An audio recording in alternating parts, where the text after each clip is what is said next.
and in fact with all the organs of our body. Can we really believe? Is there anything in the totality of human experience that leads us to believe that these things are a product of some random event? No.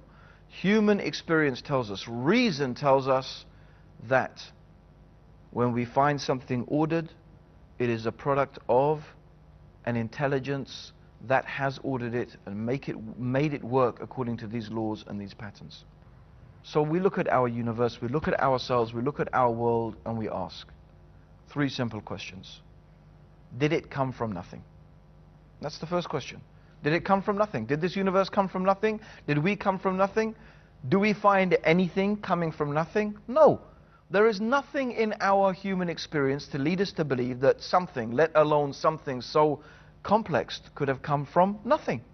So that's not a possibility. The second possibility. Did it create itself? Did this universe create itself? Did we create ourselves? No. If we did not exist in the first place, how could we have brought, or how could this universe brought itself into existence? If it wasn't there, how could it make itself there? And we don't attribute to the universe and to the things in the universe the ability to create.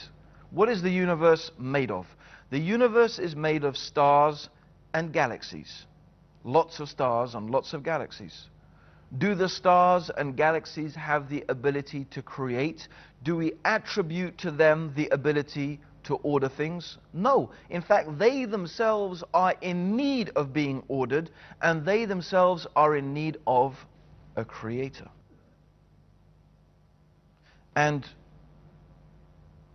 if something is not able to create or organize on its own, then a large collection of them cannot also make something like that happen. It's that simple. It doesn't matter how many you bring, they still lack that ability to do something. So the same with the universe. The universe could not have created itself. It couldn't have ordered itself, because that's not an attribute of the universe. Rather, it is in need of something to create it.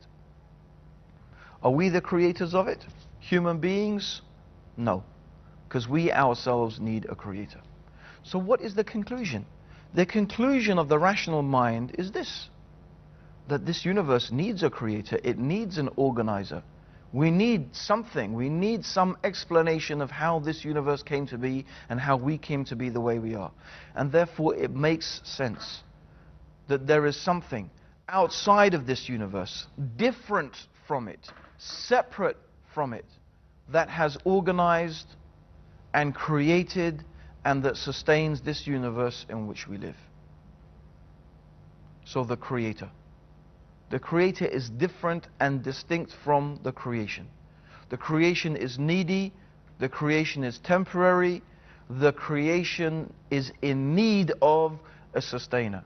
Whereas the nature of the creator must be different. If the nature of the creator is not different, in other words, if the creator is of the same nature as the creation, then that creator would need a creator. And if that creator was not different, then that creator would need a creator. And what you would have is creator, creating creators ad infinitum. So this question, well, okay, I recognize the logic and I recognize the reason behind the existence of a creator, but then who created the creator? It's not a valid question, because the nature of the creator is different. The nature of the creator is eternal. The nature of the creator is infinite. The creator is without beginning and without end. The creator is self-sufficient, ever-living.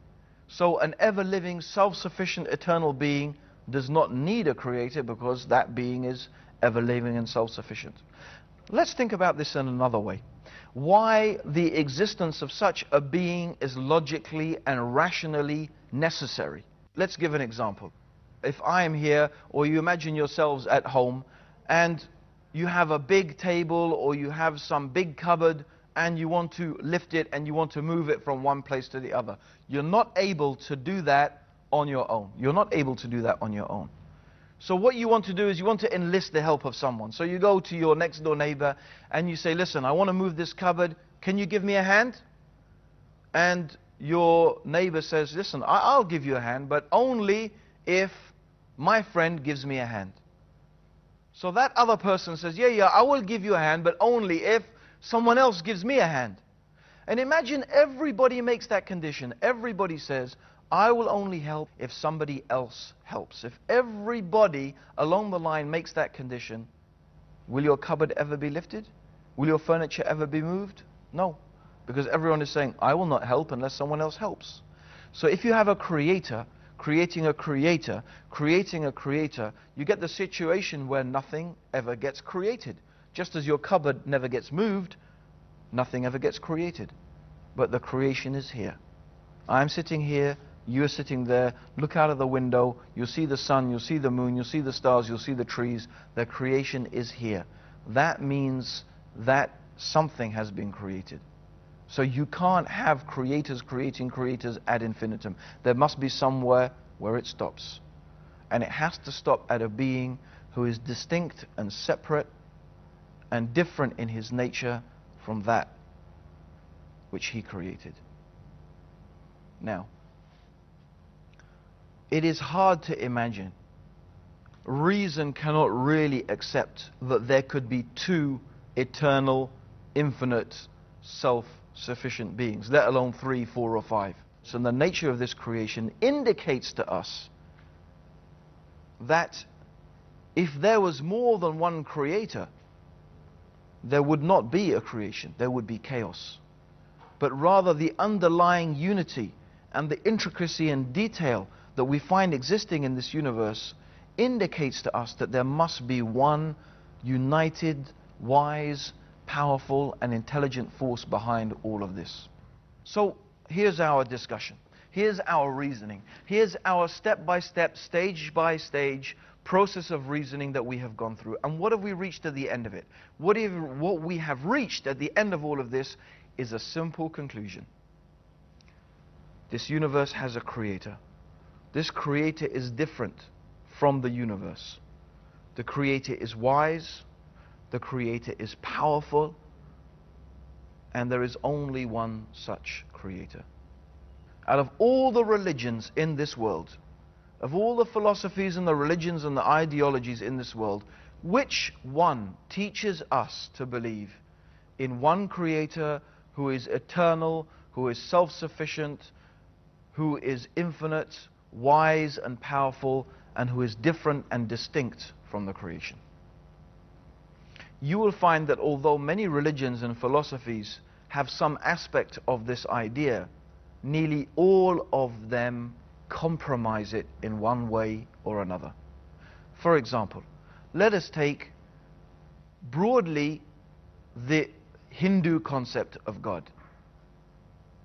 The Hindu concept of God, for example, and I use this in a very generalized sense because I do realize that many different people within Hinduism have many different beliefs. But generally, the Hindu concept of God is that the creation is God. God is everywhere and in everything.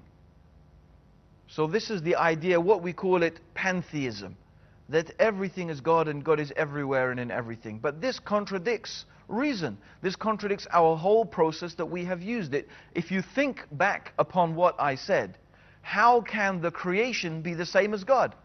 And if the creation is the same as God, then what created it? The whole rational basis that we used in order to understand that God exists falls on its face. So the idea that God and the creation is one and the same is not acceptable. It's not rational. It can't be understood by reason. There is no basis for such a concept and for such a belief. And then you find other religions, for example, Christianity. By and large, most Christians believe that Jesus was God. But traditional Christian theology tells us also that Jesus was the manifestation of God. In fact, many religions claim that God manifested himself as a human being or some type of creature. Again, this compromises that basic belief. How can something be creator and created at the same time? How can something be both eternal and infinite and finite and temporary? How can something be self-sufficient and needy at the same time? It's like saying